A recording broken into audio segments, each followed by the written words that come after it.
Hey there, family. What's going on, everybody? Happy Friday. I pray that everyone is well and having a great and blessed day thus far. Coming to you guys again today with part 2 of choices versus feelings, as I actually had a good friend and family member of mine who saw the post yesterday, who wanted me to dive a little bit deeper into certain aspects of what I was discussing on yesterday.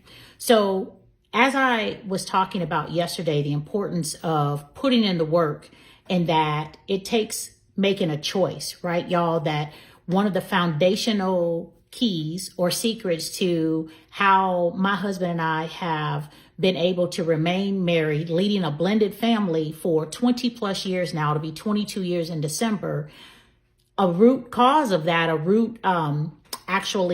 purpose or thing that we discovered is that it is about making choices every day. It's not about how we feel, right? As if you respond and act out of or in your emotions on a regular basis, more times than not, your emotions can tend to be more negative than positive. So we have learned that it is not about emotions. It's about, what are we choosing to do? Are we choosing to do the work? Are we choosing to stay in the marriage? Are we choosing to be honest and get to the root of the issue of what's really going on?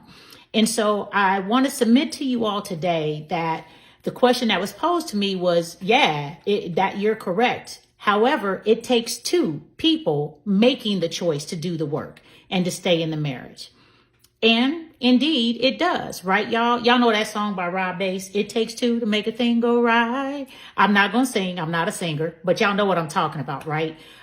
It does. It indeed takes two in any relationship, whether it's husband and wife, whether it's mother and child, whether it is friends. It takes two people working and having an agreement and being in agreement, having an understanding that both people want to have a good, healthy relationship in order to proceed down that lane, right? And so here's the question that was put toward me, asked of me, so that I could, and asked to speak on, as far as, so what do you do, in the instance when one person has made that choice, and they have chosen that, yes, they want to put in the work and they want to do the right thing and keep moving forward.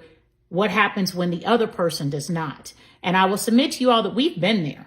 Okay, again, these are transparent conversations, right? This is honesty, like full-blown honesty, because the whole point is, I wish that we had had some of this in the very beginning. We didn't. We were blessed to make it. We've worked hard and we're here, right? And so we've been there, you all. We've been at points where one of us was willing to put in the work and get some help and do what needed to be done. We were willing to sit down and talk through.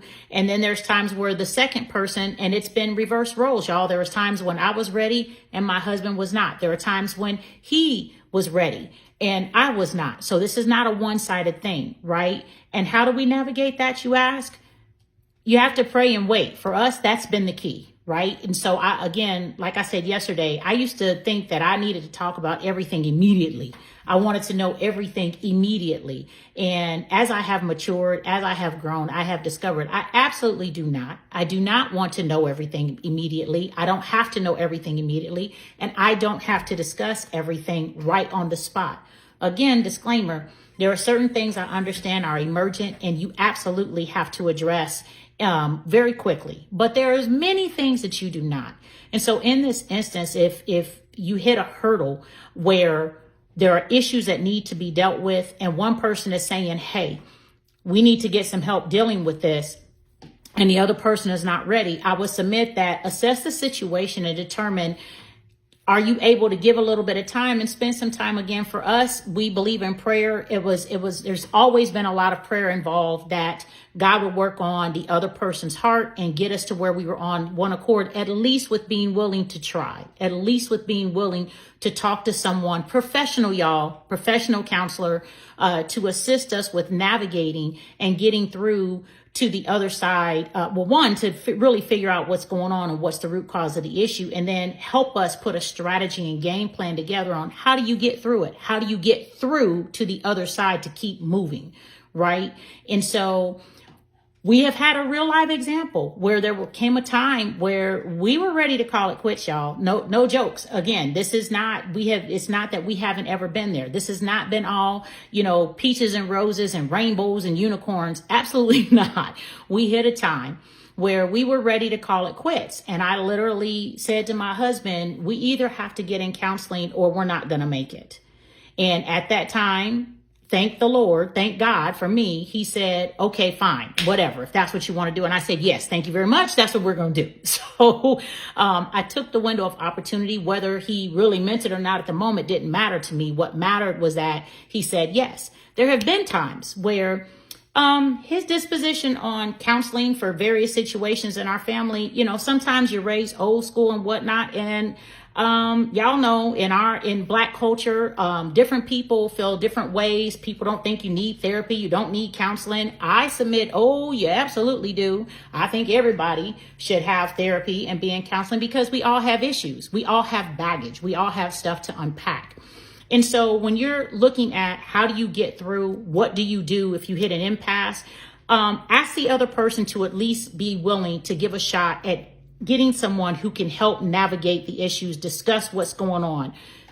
Assessing intent as well, y'all. Understanding. Y'all know when you're mad, what you mean, what you say, how you say it can really come out wrong. The intent of your heart, the purpose of what you're trying to do or what you're trying to say can get twisted very easily. I submit that don't be texting stuff. Don't be writing stuff. Have a conversation and you can start, use the guidelines of this is how I feel, or this is how what you did made me feel. You can't tell somebody what they meant. I'm going to say that again. You cannot tell somebody else how they feel or what they meant. You can say how what they did made you feel, but you can't tell them what they meant.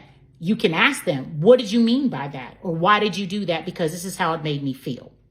So I know this is a little bit longer post, and we'll keep kind of diving through these issues, but I wanted to respond to the request to get into, okay, what's the option when one person is willing to make the right choice and try to get the help that's needed to get past issues, but what if the other person isn't ready?